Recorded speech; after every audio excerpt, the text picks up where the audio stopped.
जय भीम इंडिया में मैं स्वीटी आप सभी का स्वागत करती हूँ। आइए रुक करते हैं आज की कुछ खास खबरों की ओर। अब खबरें विस्तार से। परम पूज्य डॉक्टर बाबा साहेब आम्बेडकर, इनके जीवन में मातोश्री आम्बेडकर का एक महत्वपूर्ण स्थान है। रमाई के त्याग और बलिदान से बाबा साहेब ने करोड़ों दीन दलितों के भाग्य उज्जवल किए हैं। ऐसे इस मातोश्री रमाई के यादों के लिए नागपुर की दीक्षा भूमि पर उनका पुतला होना चाहिए। इस मांग के लिए कल प्रबुद्ध उपासिका महिला मंडल ने मांग की और पत्रकार परिषद लेकर जानकारी दी कि 25 नवंबर को दीक्षा भूमि स्मारक समिति को इसके लिए निवेदन भी दिया गया है।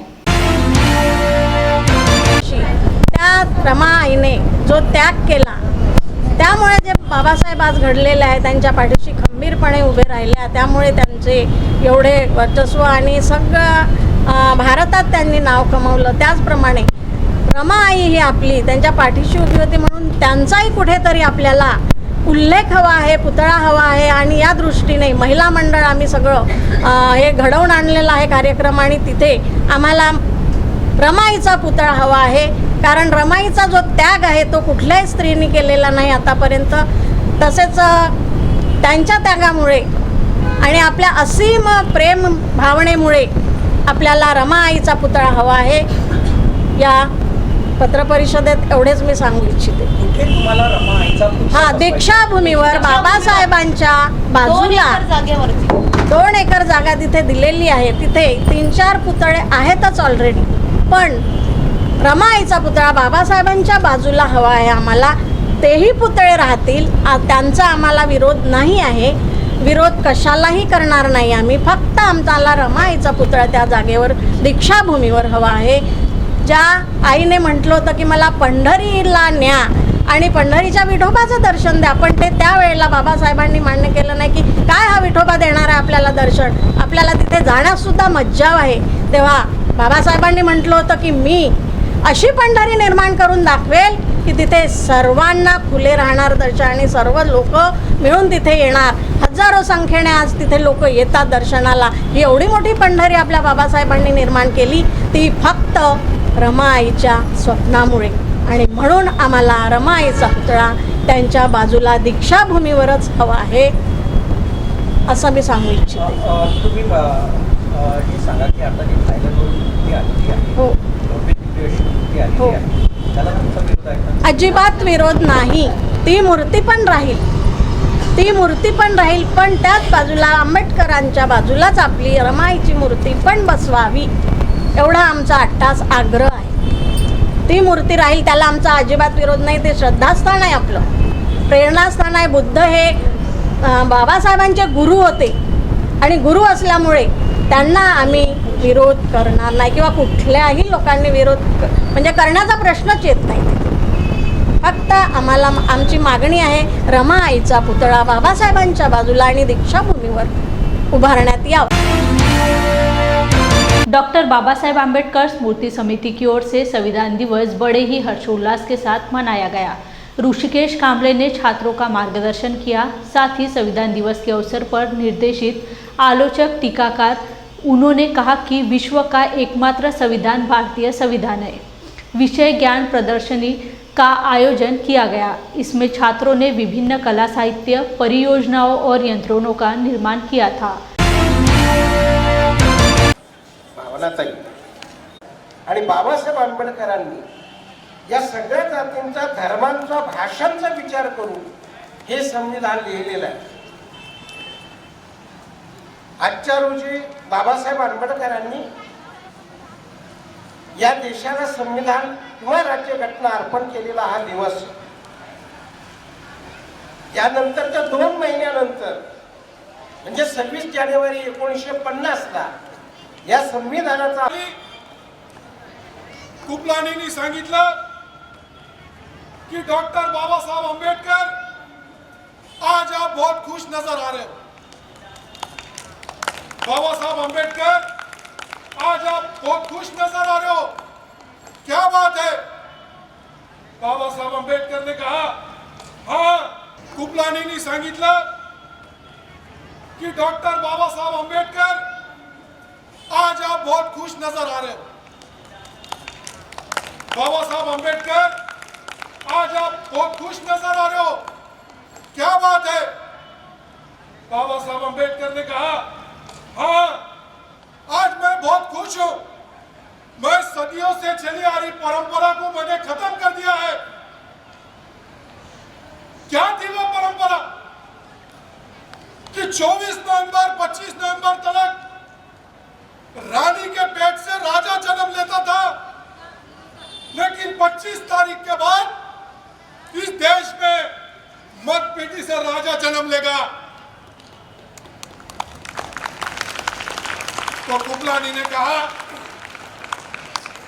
बाबा साहब अम्बेडकर ये तो आपने किया, लेकिन ये ज्यादा दिन, ये ज्यादा समय टिकने वाला नहीं है। आपका समाज, आपका बहुजन समाज ये बिका हुआ है, ये लालची है। तो ये भी बाबा साहब अम्बेडकर कहां रुकने वालों में से थे।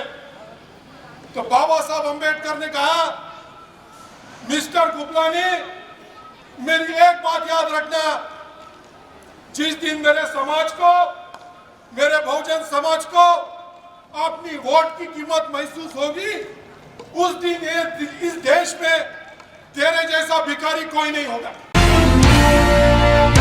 बुल्ढाना जिले के मलकापुर तहसील में आने वाले बेलाड गांव की नवनिर्वाचित ग्राम पंचायत सदस्य दीपमाला इंगड़े गांव में दारूबंदी के लिए पुलिस प्रशासन से लड़ रही है। उन्होंने अपने गांव के कुछ परिवार के शराबी पुरुष सदस्यों से त्रस्त महिलाओं के साथ 2 महीने पहले बुल्ढाना जिलाधिकारी कार्यालय, उपविभागीय कार्यालय मलकापुर तथा मलकापुर शहर पुलिस स्टेशन में भी दारूबंदी के लिए निवेदन दिया था, लेकिन पुलिस के आनाकानी से बेलाड गांव में शराब विक्रेता धड़ल्ले से धंधा कर रहे हैं। उनके पति देवानंद इंगले को दारू धंधे वालों ने शराब पिलाकर मारपीट की। जवाब पूछने गई दीपमाला इंगले को शराब बेचने वाले अनिल बघे, विशाल बघे, रामेश्वर संबारे तथा मनोज संबारे ने धक्का मुक्की करने से उनके गले का 5 ग्राम सोने का लॉकेट टूटकर कहीं गिर गया। उनके साथ घटी घटना को पुलिस को बयान करने के बाद भी पुलिस ने दीपमाला इंगले के साथ उनके पति देवानंद इंगले पर भी भारतीय दंड विधान की कई धाराएं लगाकर डकैती का केस दायर किया। आम्ही बेलाड गावाचे रहिवासी आहे। आमच्या गावातील एक घटना अशी झाली की आम्ही दारूबंदीसाठी सगळेजण दारूच्या दुकानावर मोर्चा नेला होता, सगळ्या बायांनी एकसारख्या। मेन म्हणजे आम्ही मागासवर्गीय आहे आणि आम्ही सगळ्यांनी सांगितलं की दारू बंद करा, तरी त्या लोकांनी ऐकलं नाही। आम्हाला मारझोड केली सगळ्या बायांना, त्याच्यामुळे आम्ही त्यांच्या दुकानात थोडीशी तोडफोड केली। पण आमची एक सदस्य मेंबर आम्हाला सगळ्यांना सोडून दिलं, पण आमची एक ग्रामपंचायतची सदस्य मेंबर निवडून आलेली आहे। पोलीस लोकांनी तिला पकडून आणलं,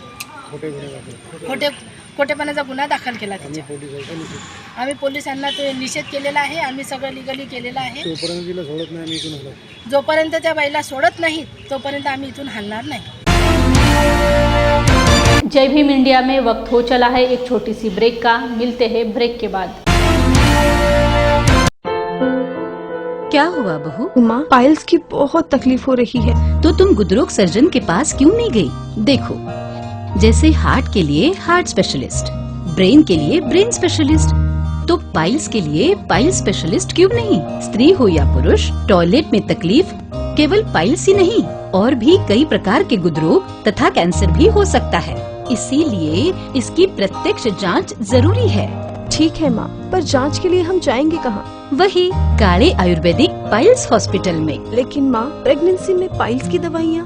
प्रेगनेंसी में आयुर्वेदिक दवाइयाँ सुरक्षित होती है। जनहित में जारी काले आयुर्वेदिक पाइल्स हॉस्पिटल, औषधि चिकित्सा तथा सर्जरी ट्रीटमेंट उपलब्ध। हमारा पता उमरेड रोड, दिघौरी बस स्टॉप के पास, नागपुर। अधिक जानकारी के लिए वेबसाइट पर जाएं kalepailshospital.com। ब्रेक के बाद आप सभी का स्वागत है। बहुजन रिपब्लिकन सोशलिस्ट पार्टी की ओर से संविधान दिन के अवसर पर पार्टी के अध्यक्ष तथा संविधान तज्ञ डॉक्टर सुरेश माने इनकी अध्यक्षता में नांदेड़ में संविधान परिषद ली गई। नांदेड़ के नरहर करुणकर सभागृह में हुए इस परिषद को पार्टी अध्यक्ष डॉक्टर सुरेश माने सहित डॉक्टर ज्योति चंदन शिवे, डॉक्टर गौले, अंजलिताई गायकवाड़, राज्य सचिव नाथा कामड़े इन्होंने मार्गदर्शन किया। इस अवसर पर सामाजिक क्षेत्र में अपना योगदान देने वाले कार्यकर्ताओं का डॉक्टर सुरेश माने इनके हाथों सत्कार किया गया। परिषद को शहर के बुद्धिजीवी तथा संविधान प्रेमी नागरिक बड़ी संख्या में मौजूद थे। रिपब्लिकन सोशलिस्ट पार्टी ने महाराष्ट्र में 1 जुलाई 2022 से लेकर पूरे अलग अलग इलाका में 5 संविधान परिषदों का आयोजन किया, जो राज्यव्यापी लेवल की है। उसमें एक नागपुर में हुई, दूसरी औरंगाबाद में हुई, तीसरी मुंबई में हुई, चौथी जो थी वो कोल्हापुर में हुई और 5वीं है वो पूना में होने वाली है। लेकिन जिला स्तरीय जो परिषदों का आयोजन है वो पूरे महाराष्ट्र में हो रहा है और उस कार्यक्रम के तहत आज नांदेड़ में जिला स्तरीय संविधान परिषद का आज नांदेड़ में आयोजन है। उसका जो मूल मकसद है ये सारी परिषदों का, ये संविधान ने बहुत से अधिकार दिए हैं, बहुत से बातें हैं, लेकिन खास करके जो राजनीतिक आरक्षण है, जिस राजनीतिक आरक्षण के कारण शेड्यूल कास्ट, शेड्यूल ट्राइब्स और इवन ओबीसी के भी लोकल बॉडी में जो जनप्रतिनिधि चुने जाते हैं, लोक प्रतिनिधि जाते हैं, जिसके तहत आज की लोकसभा में शेड्यूल कास्ट के और शेड्यूल ट्राइब के दोनों के मिला के 131 मेंबर ऑफ पार्लियामेंट है, ओबीसी के 137 है, मुस्लिम समाज के 27 है। तो हमारा सवाल ये है कि ये जो जनप्रतिनिधि चाहे आरक्षण के मामले से जाए या जनरल सीटों पे जाए, क्या वो अपने समाज की हक और अधिकार की बात संसद में करते हैं, राज्य की विधानसभा में करते हैं, जेडपी में करते हैं? और अगर नहीं करते हैं तो क्या इनके लिए आरक्षण रखना ठीक है या और अन्य कुछ उपाय करना चाहिए? इसके बारे में बाबा साहब की एक नीति थी, उस नीति को लेकर भविष्य में सच्चे नुमाइंदे पैदा हो, सच्चे जनप्रतिनिधि पैदा हो, ताकि वो अपने लोगों की बात विधानसभा और लोकसभा में रखे। इस मकसद के साथ इन संविधान परिषदों का आयोजन करके एक राष्ट्रीय लेवल की सोच बनाने का काम शुरू है। ये 5 परिषदों महाराष्ट्र में है, उसके बाद 5 परिषदा ये ऑल इंडिया लेवल पे गुजरात है, दिल्ली है या बाकी स्टेट है, इन स्टेटों में होने वाली है। तो इनका सबका मकसद ये है कि बहुजन समाज के सही नेता ये जनप्रतिनिधि बने, लोक प्रतिनिधि बने। आज के परिषद के माध्यम से मैं सभी अम्बेडकराइट, स्टॉन्च अम्बेडकराइट जितने हैं उनसे और बाबा साहब को जो भी इंडियन सिटीजन्स मानते हैं उन सबको ये कहना चाहूँगी कि भारतीय संविधान और भारतीय संविधान की अमल बजावनी, ये सही मायने में जो सब्जेक्ट है वो हर एक पॉलिटिकल पार्टी का है। इनकी पॉलिटिकल पार्टी ने ये सब्जेक्ट रख के जो भी एनालिसिस करने का सोचा है वो एकदम आज के माहौल में ज़रूरी है और हर एक पॉलिटिकल पार्टी का ये कर्तव्य है कि संवैधानिक अमल बजावनी ठीक तरीके से हो रही है नहीं, इसलिए मैं आज यहाँ पे उपस्थित हूँ। परिषद के माध्यम से क्या संदेश देना चाहोगे आज परिषद के माध्यम से यही संदेश जाएगा कि बाबा साहब का ये जो सर्वोत्तम उत्कृष्ट जो वर्ल्ड में का बेस्ट संविधान है उसको ख़त्म करने की जो तैयारी है उसकी भी चर्चा होनी चाहिए। उसकी अमल बजावनी ठीक तरीके से हुई या नहीं इसकी भी चर्चा होनी चाहिए। और संवैधानिक जो अधिकार है या संवैधानिक बातें हैं उसकी रक्षा सिर्फ प्रशासकीय नहीं है, सिर्फ पॉलिटिकल पार्टी नहीं बल्कि जनता की भी है। जनता का जितना भी अवेयरनेस होगा उतना इस देश के लिए और भावी लोकशाही के लिए बेटर। दिसंबर 2022 को नांदेड़ में संविधान परिषद का आयोजन किया था और इस आयोजन में डॉक्टर सुरेश माने साहब जी मुख्य अतिथि पर आए थे और उन्होंने संविधान पर जो हल्ले हो रहे हैं, अटैक हो रहा है, उसके बारे में लोगों को आगाह करने के लिए बहुत अच्छा मार्गदर्शन किया और नांदेड़ में एक बहुत अच्छी परिषद हो गई और लोग ऐसे परिषद के बारे में जागरूक हो गए। अभी संविधान पर जो कई हल्ले हो रहे हैं देश में वो अप्रत्यक्ष प्रत्यक्ष हल्ले हो रहे हैं कि संविधान पर लोग बोल रहे हैं कि संविधान बदल रहा है, ऐसा नहीं है। संविधान तो दिखने को है मगर संविधान के कलमा बदल रहे हैं तो संविधान में कुछ भी नहीं रहेगा। इसका पर्याय अर्थ होता है कि संविधान बदल रहे हैं। तो इसके बारे में ये देश में जनता को आगाह करने के लिए इस संविधान परिषद का आयोजन किया था और बहुत अच्छे तरह से संविधान परिषद समाप्त हो गई है नांदेड़ जिले में। न्यायालय द्वारा दिए गए आदेश के अनुसार यह देखा जा रहा है कि पेट पालने के लिए उपलब्ध कृषि भूखंडों को भी अतिक्रमण भूमि से बेदखल किया जा रहा है। वंचितों के खिलाफ हो रहे अन्याय के खिलाफ विधायक प्रशांत वाकोड़े के नेतृत्व में तहसील कार्यालय में हजारों अतिक्रमण धारकों ने निवेदन दिया। प्रशांत वाकोड़े ने समाधान निकालने के लिए प्रशासन को 24 घंटे का अल्टीमेटम दिया है। प्रशांत भाई इस समय बोल रहे थे कि अगर प्रशासन ने इस मामले में ठोस भूमिका नहीं निभाई तो जेल भरो आंदोलन होगा। उन्होंने उपस्थित समुदाय को भी संबोधित करते हुए कहा कि जब तक इन लोगों को न्याय नहीं मिल जाता तब तक हम चैन से नहीं बैठेंगे।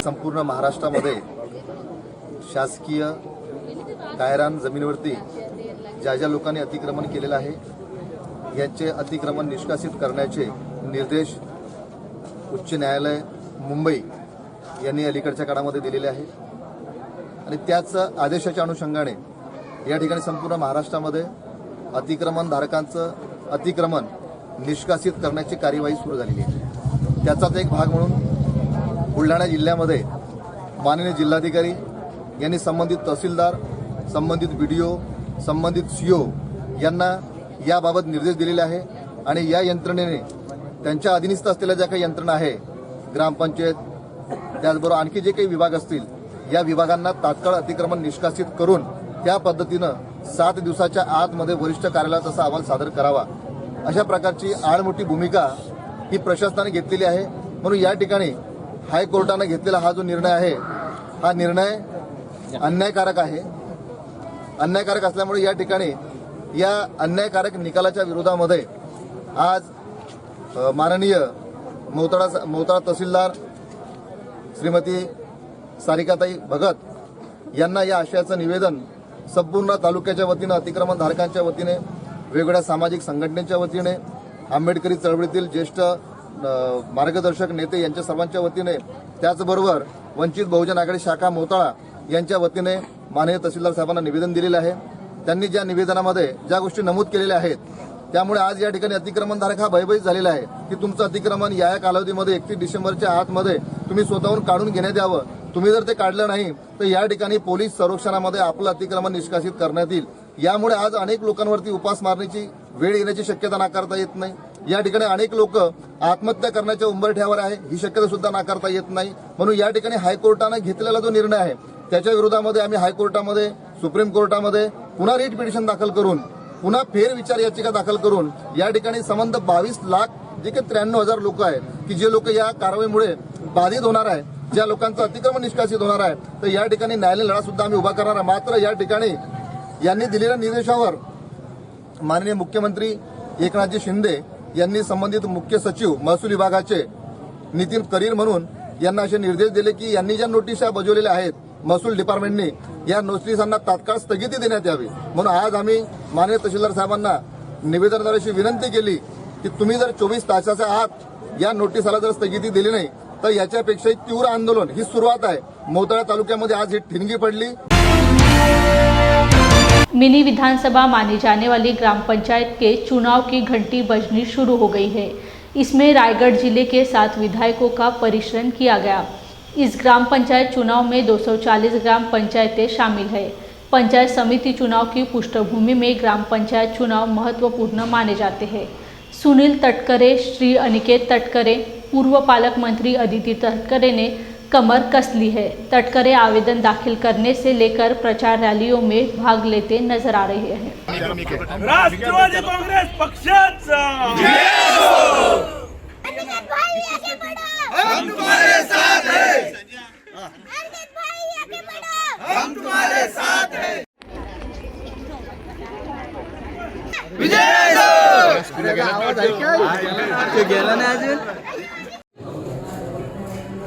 आज के लिए बस इतना ही। देखते रहिए जय भीम इंडिया, जय भीम।